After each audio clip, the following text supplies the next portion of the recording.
Salut Toki, Chapeau Toki en ligne, bonjour, bonsoir comme d'habitude, je sais pas quand vous regarderez la vidéo, ou simplement si vous la regarderez. Et ben on va se retrouver aujourd'hui pour une nouvelle vidéo, voilà, une nouvelle vidéo achat récent. Et du coup, et ben cette fois-ci, il va y avoir du DVD et juste une petite figurine. Voilà, tranquille. Donc on va commencer sans plus tarder alors par la petite figurine, mais je suis très content du coup de la posséder. Alors vous savez que pendant un moment je me prenais les petites boîtes, les Funko vinyle, je sais plus quoi, mini mystery, c'était Game of Thrones, et puis après il y avait les mini mystery, vraiment les horror et les science-fiction. Donc j'ai Predator, Alien, le Xenomorph, et j'ai quelques trucs genre Mars Attack, Freddy, Jason, enfin voilà. Et ils ont sorti une gamme aussi sur mon chef-d'œuvre ultime, mon film préféré, voilà, L'étrange jeune et Monsieur Jack.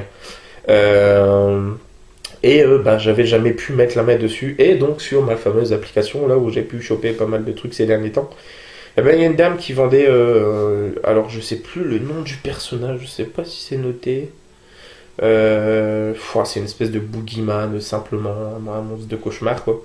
Voilà, donc je l'ai pu, je crois que j'ai eu 3 euros frais de port inclus en fait.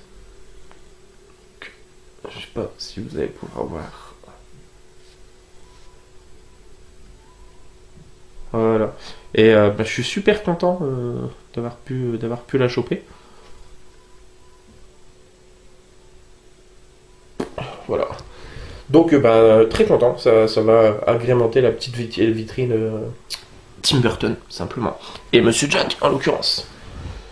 Et du coup, on va attaquer 6 films à vous présenter, 6 ou 7, je sais plus, 3, 6. Vous allez voir vraiment tous les plus différents les uns que les autres. Le premier, voilà, ça m'avait attiré à sa sortie, j'avais pas pu le choper, j'ai pas pu tomber dessus. Et là, voilà, je l'ai trouvé vraiment pour un prix super intéressant, je crois 1 euro, il me semble. Donc, c'est avec Gilles Lelouch et Louise Bourgoin, c'est réalisé par Dominique Farrugia, qui était un immense acteur, immense réalisateur, immense monsieur. Et on a notamment dedans, voilà, Marie-Lou Berry, Manu Payette et Dominique Farrugia qui fait sûrement peut-être une apparition, je sais pas. Ça s'appelle Sous le même toit. Donc voilà. Donc Gilles Lelouch, qui est un acteur que j'aime beaucoup également. Voilà, très grand pote de Guillaume Canet et de Jean Dujardin, pardon. Donc Delphine et Yvan divorcent alors que sa situation financière ne lui permet pas de retrouver un domicile. Yvan se rappelle qu'il détient 20% de la maison de son ancienne femme et il revient alors vivre chez Delphine dans ses 20%. Les deux ex vont alors découvrir les joies de la colocation forcée. Voilà, donc ça a l'air plutôt cool. On verra ce que ça vaut. Ensuite, un film qui a fait extrêmement polémique, qui a, pour ainsi dire, autant de personnes qui l'aiment qui le détestent. Il me semble que récemment, c'est Mademoiselle Latino qui en a fait une critique et qui l'avait trouvé, je crois, plutôt pas mal. Donc, c'est du coup l'avant-dernier film de Clint Eastwood, parce que je crois qu'il vient de sortir Mule, il me semble, La Mule, qui a l'air plutôt sympa d'ailleurs. Je vous cache pas que le dernier qu'il avait fait, ou l'avant-dernier, je sais plus, American Sniper, j'avais pas accroché. Bien que ce soit Bradley Cooper, et je sais pas, je peux pas vous dire pourquoi j'ai pas aimé, mais je sais que j'ai pas aimé. Alors, il faudrait peut-être que je le revoie, de toute façon je lui laisserai forcément une seconde chance, parce qu'on va se faire un petit cycle Eastwood avec Elisa. On va se mater Gran Torino, on va se mater Mystic River, entre autres, on va se mater justement 15h17 pour Paris, et puis entre autres aussi du coup American Sniper, et puis on verra peut-être sur la route de Madison, on verra bien. Du coup c'est simplement en fait l'attentat qui a été déjoué in extremis dans le Thalys à Bruxelles, il me semble, par des Américains, et donc en fait voilà, ça va être cette histoire. Alors a priori ce serait quand même vachement long jusqu'au moment de l'attaque, tout ça, mais voilà. Moi, il me tarde de voir ce film, je vous cache pas, chopé pour 4,99€. Je vous cache pas qu'il nous tarde de voir ce film. Donc, on verra ce que ça vaut. Ensuite, un film culte qui a fait le tour des festivals à l'époque, alors Sundance, Deauville, Paris.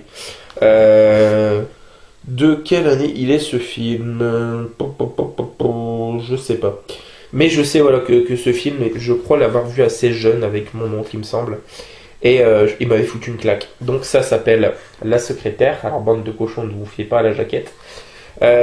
Timide et réservée, Lee Holloway n'a pas vraiment tous les atouts de son côté lorsqu'elle vient solliciter un emploi de secrétaire auprès de l'avocat et Edward Grey. Embauchée immédiatement, Lee va rapidement s'épanouir dans son travail jusqu'au jour où elle commet une erreur minime. Entre l'avocat maniaque et la jeune femme perturbée commence alors une étrange relation, ponctuée de fautes de frappe et de corrections assez particulières. Voilà, donc j'aime beaucoup, j'avais beaucoup aimé je crois à l'époque. Et je suis bien content d'être tombé dessus pour 50 centimes dans une belle édition avec un beau livret en plus. Donc voilà, cool. Ensuite, je crois que c'est mon pote Arius, mon pote Chris qui l'a chopé il y a pas longtemps, un coffret avec les deux de mémoire. Voilà, c'est les Messagers, les origines du mal. Alors moi tout de suite la première chose qui m'était venue quand j'ai vu cette jaquette, le chapeau, les corbeaux, machin, tout ça, c'est que voilà, ça me fait fort penser à Jeepers Creepers au niveau de l'esthétique. Mais je sais qu'a priori ça n'a rien à voir. Alors j'ai l'impression qu'il y a Norman Reedus dedans.